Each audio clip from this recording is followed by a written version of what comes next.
Hey guys, Hijinx here, and I'm back with another movie review for the Hijinx V2 channel.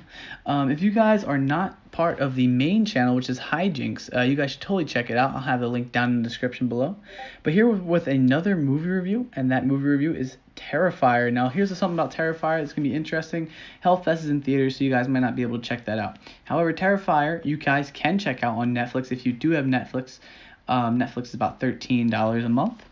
Terrifier is a horror movie. And I do have some things to say about it. Now, before we get into the review, there's a few things I want to say. One is please don't let this review change how you guys feel about a movie. So if you guys have seen it and you feel positively or negatively about it, no matter what I say, please remember you guys are entitled to your opinion. Second, remember if you don't like the video or if you don't like my view, don't be afraid to hit the dislike button. All I request is that if you guys do hit the dislike button, don't be afraid to let me know why you dislike the video. This way I can know how to improve, or maybe we can have a discussion down below about what you guys feel about it or what I possibly missed to make you guys feel like I didn't do a great job with the review. But without further ado, let's jump into this Terrifier review. Now, I'm going to do this without any spoilers, and if you guys want me to release spoiler reviews or reviews that involve spoilers, let me know. But this one's going to be spoiler-less, but there is one mini tiny spoiler, but it's not really a spoiler because it happens in the very beginning. And this is because I feel like this shows off some good work done by the writers and done by the director and just done by the film in general. And that's the opening of the movie starts with an interview, and the interview is on a TV. It's a small little kind of like scraggly TV, and it really kind of creates this nice little kind of horror makeshift kind of just really uncomfortable feeling. The makeup effects from the interview are really strong, and I think that speaks volumes about the film. But that's our only little spoiler. So it starts off pretty strong, and I have to say something is that this horror movie is a little bit different. It's not really my particular taste.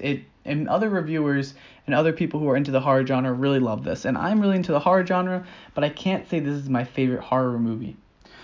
The acting besides the main antagonist, in my opinion, wasn't profoundly good. There was nothing really notable about anyone but the main antagonist, and that would be Art the Clown. Art the Clown was really scary, and the actor did a great job portraying this really just scary, messed up killer, and he really made it a very uncomfortable, unpleasant experience. But that's exactly what this character was made to do. And I feel like part of the reason with the acting comes into this other portion I'm going to mention, that there wasn't really much of a plot. Going in and looking at just the film, I'm looking at the plot, and I really couldn't find much of a plot. And there were some things in there that maybe hint towards a plot, but in my opinion, it wasn't a strong plot.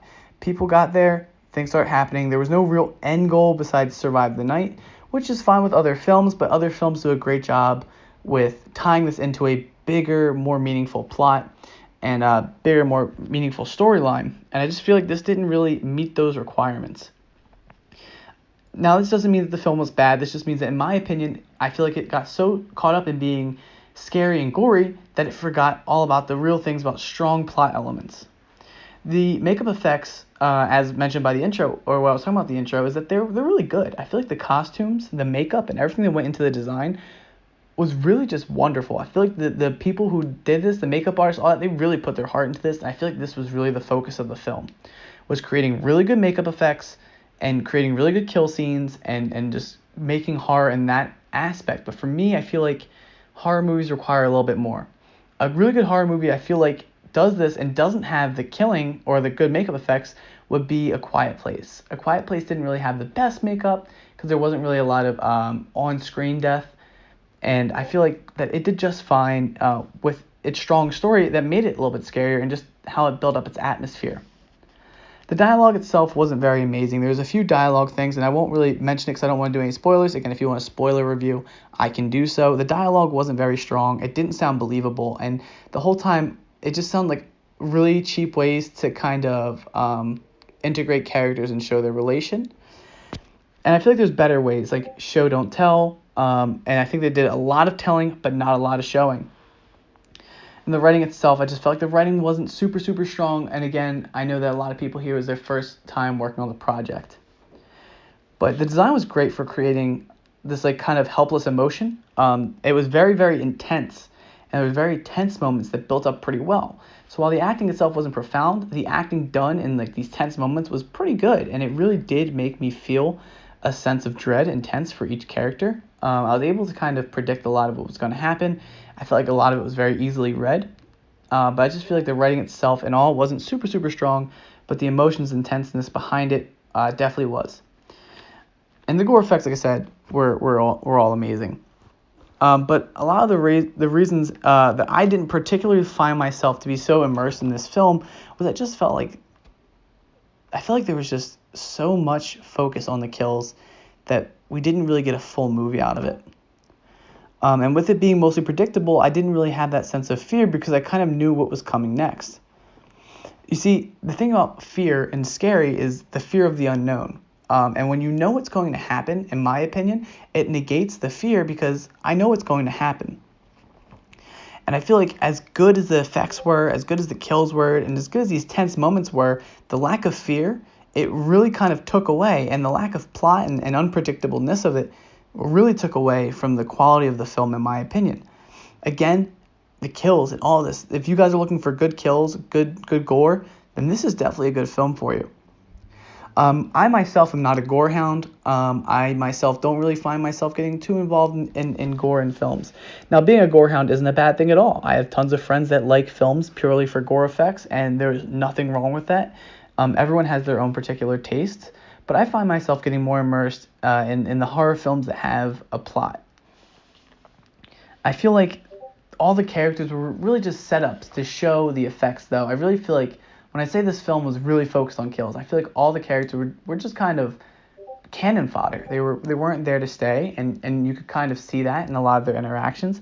And it was really just there to kind of beef up the kill count. But the movie was just essentially a very long game of cat and mouse. Character was here, character ran there, killer came there too. Person ran into dead bodies, ran somewhere else, and the killer followed them there. And that really was where it was. Now, the ending in itself I felt was a little bit weak and a little bit unexplained. They didn't really show anything that would kind of make the ending feel believable or fitting of the plot itself, and of what plot was there. I feel like with these endings, with the surprise endings, I like that when a surprise ending comes, that there are small things that hint towards this being a possibility, right? So, for instance, while I might not see the surprise ending coming, when I go back and watch the film again, I can go, oh, you know what? That makes sense, though, because I remember this, this, and this. But because there was lack of that, like looking back at the film after knowing the ending, I couldn't find anything that would suggest this ending. I felt like that made the ending that much less of a punch. Again, the movie is great for people who are really into gore, but people who like to get immersed in plots, I feel like this might not be for you.